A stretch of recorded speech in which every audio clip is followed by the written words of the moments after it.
conférence débat assez pratique, oui, c'en était une. Surtout que l'enjeu est de taille, avec la présentation des outils d'enculturation et de performance du leadership aux apprenants de l'Université polytechnique des sciences appliquées, lesquels sont considérés comme des leaders de demain. Nous voulons qu'au niveau des étudiants, il y ait un développement de culture qui leur permettra d'associer cela à la performance dans le management, dans la gestion et dans la direction demain. À travers la filmographie de Shaka Zulu, présentée comme un modèle historique de leadership en Afrique, ces étudiants, pour la plupart en cycle master, ont été amenés à analyser la position de plusieurs leaders actuels et leur impact dans la société. Il a eu une très grande inspiration, un esprit de créativité et surtout, il a mis en place des techniques d'élaboration vraiment très surprenantes. Nous avons pu observer ce qui a causé la faillite du leadership de Shaka Zulu.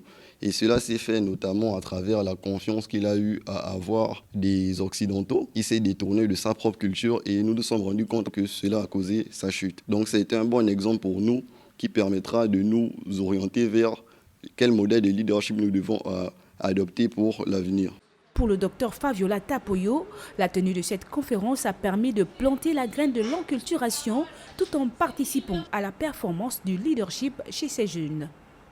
Vraiment, j'en sors très ravie, très conquise par l'implication des étudiants et aussi avec un sentiment de mission accomplie parce que l'idée n'était pas gagnée d'avance, mais ils se sont impliqués, engagés dans l'exercice et ça a donné un débat très intéressant, très enrichissant. Et oui, nous pensons qu'effectivement, la graine de l'enculturation a été plantée pour faire de nos jeunes de bons leaders de demain.